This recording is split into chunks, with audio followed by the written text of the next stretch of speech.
அத்திரேரபத்தியமபி காங்ஷிதாஹதுஷ்டோ தத்தோ மயாஹமிதியத் பகவான் சதத்தா. அன்பான யூடியூப் நேயர்களுக்கு என்னுடைய அன்பு கலந்த பணிவான வணக்கத்தை தெரிவித்துக் கொள்கிறேன். 2024 பிப்ரவரியினுடைய ப்ரெடிக்ஷன்ஸ் நம்ம பார்க்கும்போது, பிப்ரவரி ப்ரெடிக்ஷன்ஸில் எத்தகைய சிறப்பு உண்டு. நான் ஏற்கனவே பதிவிட்ட வீடியோவில் சொல்லியிருக்கேன். 2024 வந்து வெரி வெரி ப்ராஸ்பரஸ் இயர்ன்னு சொல்லியிருக்கிறோம் நம்ம. ஏன்னா கிரகங்களுடைய உலா வரும் நிலைகள் அப்படி எப்படின்னு பார்த்தீங்கன்னா, இப்போ வந்து கும்பத்தில் மூல திரிகோண வீட்டில் வந்து சனி பகவான் வந்து பலம் பொருந்திய தன்னுடைய சொந்த வீட்டில் ஆட்சி பலத்தோடு அமர்ந்திருக்கிறார். அதுக்கப்புறம் வந்து ராகு பகவான் வந்து மேனத்தில் வந்து குரு பகவானுடைய வீட்டில் இருக்கார். ஸோ குரு போல செயல்படுவார். அடுத்து வருஷத்துல முதல் 4 மாதங்கள் வந்து, அதாவது ஏப்ரல் 30ஆம் தேதி வரை முழு சுபராகிய குரு பகவான், முழு சுபகிரகமாகிய குரு பகவான் வந்து மேஷத்துல இருக்கிறார். அதுக்கப்புறம் நமக்கு என்ன ஆகுது, கேத்து வந்து புதனுடைய வீட்டில் இருக்கிறாரு. புதனுடைய வீட்டில் இருக்கும்போது புத்திமான் போல செயல்படுவார், மோட்சக்காரக்கர். ஸோ மோட்சத்துக்கு வந்து ஒரு நல்ல ஒரு அறிவாற்றல வந்து, அதாவது ஒரு ஆன்மீகத்துக்கு உண்டாகின ஒரு நல்ல அறிவாற்றலை கொடுப்பாரு. அத்தகையான ஒரு சிறப்பு நமக்கு வந்து காமிக்கிறது. எல்லாத்தையும் விட தனுசுல வந்து செவ்வாயும் சுக்கிரனும் புதனும் இருக்கிறார்.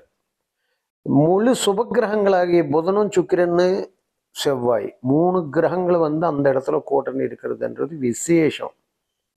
ஏன்னா காலபுருஷ தத்துவத்துக்கு பாக்யஸ்தானமாகிய தனுசு ராசியில, நெருப்பு ராசியில வந்து செவ்வாய் புதன் சுக்கிரன் என்ற சுபகிரகங்களோடு கூடி இருக்கிறது மகத்தான நன்மை செய்யும். எல்லாத்தையும் விட நமக்கு வந்து தை மாசத்துல வந்து சூரிய பகவான் வந்து பொங்கலுக்கு அவர் வந்து மகர ராசிக்கு வந்துட்டார் இல்லையா. ஸோ மகர சங்கிரமணத்துக்கு அப்புறம், அதாவது இப்போ நம்ம தொடர்ந்து இப்போ அந்த சூரியன் வந்து அந்த இடத்துல இருக்கிறார் நமக்கு. இது ஒரு மிகப்பெரிய விசேஷம். ஏன்னா அந்த இடத்துல இருக்கிறதுனால என்ன ஒரு சிறப்பு, இப்போ நீங்க எல்லாம் பார்த்தீங்கன்னா கிரகங்களை உலா வரும் நிலைகளை பார்க்கும்போது சூப்பரான இது. குரு வந்து அதாவது குரு வந்து மேஷத்துல இருக்காரு, அதுக்கப்புறம் ரிஷபத்துக்கு வராரு, அதுக்கப்புறம் ராகு சனி பகவான் எல்லா நவகிரகங்களின் கோள்களின் ஜஸ்ட் லைக் பிளானட்டரி ஆக்குபேஷன் பார்த்தீங்கன்னா இட்ஸ் என் எக்ஸலண்ட் ப்ரெடிக்ஷன்ஸுக்கு வழிகாட்டுது 2024. ஸோ 12 ராசிகளுக்கு வந்து மிகுதியான நன்மைகள் நடக்க வந்தாலும் மாட்டுக்கிறது கிடையாது. எனிஹவ், இப்போ நம்ம வந்து ஒவ்வொரு மாதத்தினுடைய ப்ரெடிக்ஷன்ஸ் நம்ம பார்த்துட்டு வந்துட்டு இருக்கிறோம். ஏன்னா 2024 எப்படி இருக்குன்னு 12 ராசிகளுக்கு நம்ம போட்டிருக்கிறோம். ஒவ்வொரு ராசிக்கு நம்ம சொன்னபடி மேக்சிமம் நடந்துட்டு இருக்கு. இப்போ நம்ம பிப்ரவரி மாதத்தினுடைய பலன்களை பார்க்கும்போது 12 ராசிகளுக்கு எப்படி இருக்கும், ஒவ்வொரு ராசிக்கு எப்படி ஒரு மாத பலன்கள் நம்ம எதிர்பார்க்கக்கூடிய நன்மைகள் எப்படி நடக்கும் அப்படின்ற எல்லா விஷயங்கள் வந்து நம்ம இந்த பதிவில் வந்து நம்ம காணொலியில் வந்து நம்ம டிஸ்கஸ் பண்ணலாம். வாங்க வீடியோக்குள்ள போகலாம். கடக ராசி அன்பர்களுக்கு பிப்ரவரி மாதத்தில் எத்தகைய நன்மைகள் நடக்கப் போகிறது. மாத தொடக்கத்திலேயே ராசிநாதனாகிய சந்திர பகவான் வந்து தன்னுடைய பகை கிரகங்களாகிய ராகு கேத்துகளோட சந்திக்கிறார். கேத்து பகவான் சந்திரனோடு சேரும்போது,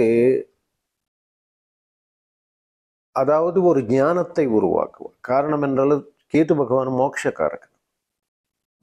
மானசோ சந்திரமா மானசோ ஜாதகா அப்படின்னு சொல்லக்கூடிய சந்திரனுடைய குணங்கள் என்பது கேத்தோடு இணையும் போது மோட்சஸ்தானம், அதாவது மனசு மனோகாரகனாகிய சந்திர பகவான் கேத்தோடு சேரும்போது விசேஷமான நன்மை தரும். அதே சந்திர பகவான் ராகுவோடு சேரும்போது ராகு வந்து சந்திரனை விழுங்கி விடுவான், கிரகண தோஷம் ஏற்படும். அதில் புத்தி செயல்பட விட மாட்டான், திடீர்னு ஒரு முன்கோபத்தை தூண்டி விடுவான். சம்பந்தம் இல்லாத ஒரு பேச்சு, ஒரு மெச்சூரிட்டியான இது கொடுக்காது. ஏன்னா சந்திரன், அவன் ராகு வந்து கள்ளன் இல்லையா. சந்திரனை வந்து மனசனை வந்து சஞ்சலப்படுத்துவான். அந்த மாதிரி ஒரு நிலை என்பது ஏற்படும். அதில் மாத தொடக்கத்தில் கொஞ்சம் குழப்பங்கள் உண்டாகும். பட் இருந்தாலும் நமக்கு சந்திரனை 1.25 நாள் மாறிட்டே இருக்கிறதுனால நமக்கு பிரச்சனை இல்லை. தனாதிபதியாகிய சூரிய பகவான் நமக்கு வந்து 7ஆம் பாவத்தில் பலமாக உட்கார்ந்துருக்கிறார். பாவகிரகங்களை கேந்திரத்தில் அமரும்போது விசேஷமான யோகத்தை பெறுவார்கள்.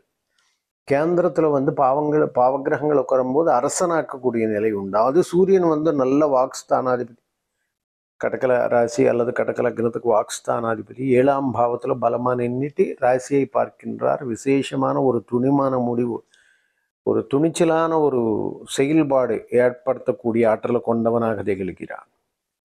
அதுக்கப்புறம் உங்களுக்கு 6ஆம் பாவத்துல வந்து பாவக்கிரகங்கள் 6ஆம் பாவத்துல வந்து புதன், சுக்கிரன், செவ்வாய், உங்களுடைய ராசிக்கு யோகக்காரகனாகிய செவ்வாய் 6ஆம் பாவத்துல வந்திருக்கிறார்.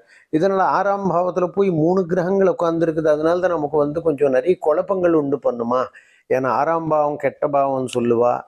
அதாவது வந்து 6ஆம் பாவத்துல வந்து கடன் தொல்லைகள், நோய் நொடிகள், சம்பந்தம் இல்லாத பிரச்சனைகள், வழக்கு வாஜ்யங்கள், இந்த தாமதங்கள், சங்கடங்கள் இதெல்லாம் உண்டாக்குமா. அந்த இடத்துல போய் அவங்க உட்கார்ந்துட்டாங்க. பயப்படவே தேவையில்லை. காரணம் என்றால் குரு பகவான் 6ஆம் இடத்தை பார்க்கின்றார்.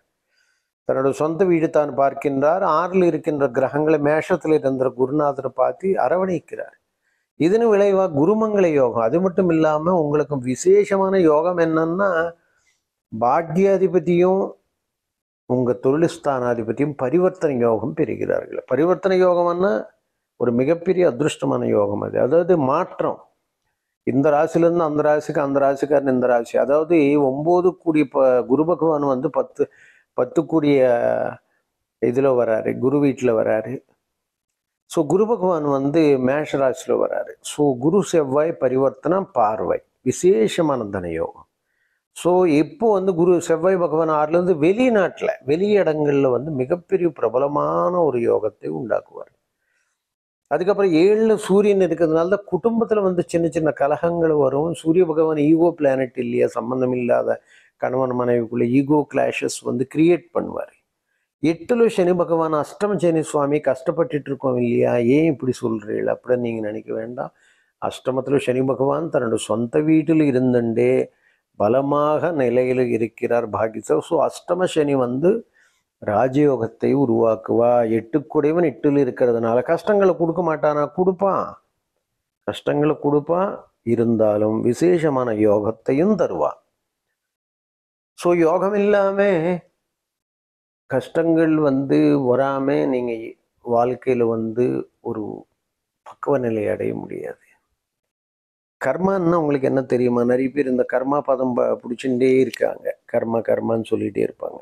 கர்மான்னு என்னன்னா, ஒவ்வொரு விஷயத்தையும் நீங்க அனுபவபூர்வமா பெறுது என்பதுதான் கர்மா. இது 3 கர்மா இருக்கு. ஒன்று வந்து சஞ்சித கர்மா. சஞ்சித கர்மான்னா மனுஷனை நிறைய பிரிவுகள் எடுத்துக்கிட்டே இருப்பான். இப்போ நீங்க வாழ்நாளில் பாருங்க, நிறைய இடங்களுக்கு போயிட்டே இருப்பீங்க இல்லையா. ஒவ்வொரு இடத்துக்கு போகும்போது ஒவ்வொரு அனுபவம் உங்களுக்கு வருது. இப்போ வந்து ஒரு அதாவது ஒரு ஒரு இடத்துக்கு போயிருக்கீங்க. இப்போ சென்னை போயிருக்கீங்க, கோயம்புத்தூர் போயிருக்கீங்க, மதுரை போயிருக்கீங்க, அயோத்தி போயிருக்கீங்கன்னு வச்சுக்கோங்க. ஒவ்வொரு இடத்துல ஒவ்வொரு அனுபவத்தை கொடுக்குது. ஒவ்வொரு இடத்துல ஒவ்வொரு கர்மத்தை செய்ய விடுகிறது.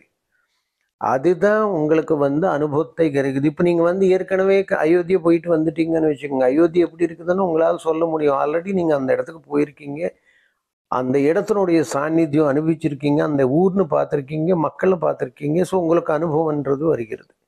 அதே போலவே பல பிரிவுகளில் நீங்கள் செய்த பல கர்மங்கள் எல்லாம் ஒரு தொகுப்பாக வரும்போது தான் கர்மம் என்பது ஏற்படுகிறது. அதன் விளைவு தான் விதி என்பது தான். அதுதான் நமக்கு வந்து ஒவ்வொரு நாள் செயல், தினப்பாடு செயல்கள் ஆகட்டும் உங்களுக்கு யோகம் வருகிறது. அந்த கர்மாக்கு அடிப்படையில் தான் ஞானம், யோகம், புத்தி, ஞாபகம் எல்லாம் ஏற்படுகிறது. அதனால இப்போ அஷ்டமத்தில் சனி வந்திருக்கிறாருன்னா கஷ்டங்களை கொடுக்கறதுக்கு உண்டாகின ஒரு நேரம் வந்துட்டு அப்படின்னு அர்த்தம். அதே நேரத்தில் உங்களை கஷ்டம் மட்டும்தான் கொடுக்க மாட்டேன்ப்பா, நிறைய செல்வங்களும் நான் தருவேன் அப்படின்னு ஒரு உத்தரவாதமான ஒரு மொழியை தருவது என்பது தான். ஸோ எது எடுத்துக்கிட்டாலும் நீங்கள் ப்ளஸ்ஸோ மைனஸ் இருக்கும். இப்போ சூரியன் உதயிக்கிறான் காலையிலோ சாயந்தரம் அஸ்தமிக்கிறான். அதனால தான் so one is rising, one is down. So everywhere there is a 2 sets of இது இருக்கும். பணம் இருக்கிறது என்பது பணம் இல்லை. அது எப்போவுமே பணம் இருக்குன்னு சொல்லிட முடியாது. பணம் இருக்கலாம், பணம் இல்லாமல் போகலாம், மறுபடியும் பணம் சம்பாதிக்கலாம்.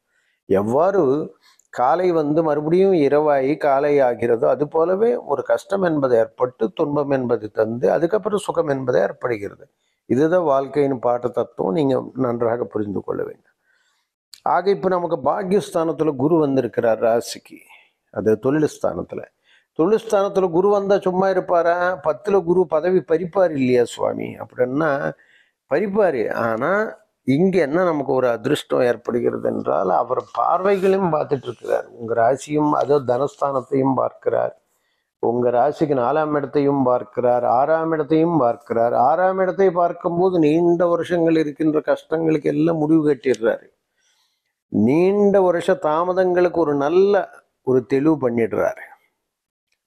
அதுக்கப்புறம் தனஸ்தானத்துல குடும்பத்துல செல்வ செழிப்பு உண்டாக்கிக்கிறார். குடும்பத்துல மங்கள காரியங்களை தடைப்படுதா, தந்தை மூலமாவோ இல்லை குடும்ப ஆட்டுகள் மூலமாவோ ஏதோ ஒரு காரியங்களை தடைப்படுதா உடனே நடத்தி வைக்கிறார். 4ஆம் வீட்டுல தடைப்படுது. நீண்ட வருஷங்களை நம்ம வீடு கட்டலாம் நினைச்சோம், கட்ட முடியல.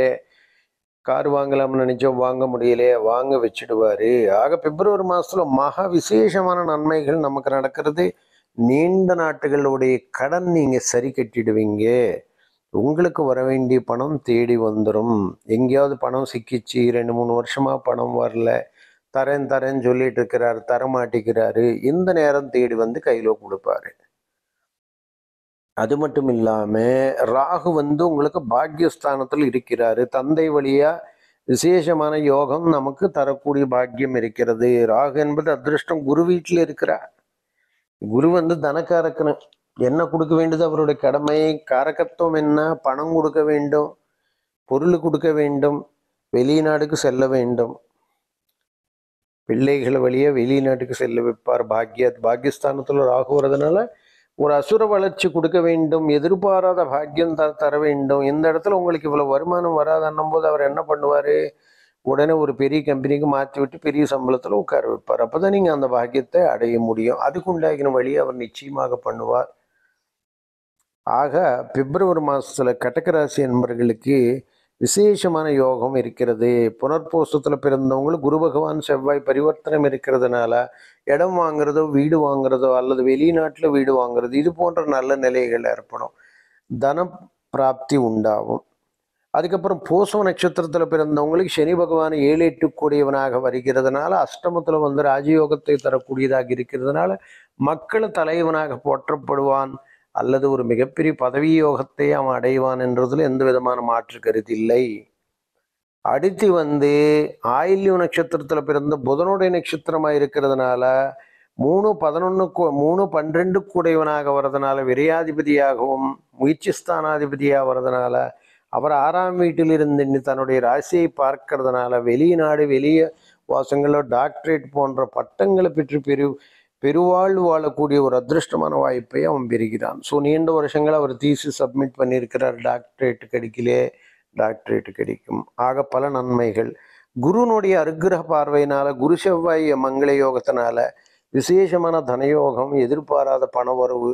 ஆக கடகராசி என்பவர்களுக்கு பிப்ரவரி மாதம் நல்ல ஒரு மிகப்பெரிய ஒரு அதிர்ஷ்டத்தை அள்ளித்தரக்கூடியதாக கெரியர் வகையில் ஆகட்டும், ஃபினான்ஸ் வகையில் ஆகட்டும், ஃபேமிலி வகையில், ஜாப் வகையில், எல்லா வகையிலும் மிகப்பெரிய ஒரு யோகத்தை தரக்கூடிய மாதமாக இது அமைந்து விடுகிறதுல எந்த விதமான மாற்று கருத்தில்லை. ஆக நன்றாக அனுபவித்துக் கொள்ளுங்கள். சர்வேஜனா சுகினோ பவந்து. சுகி பவ.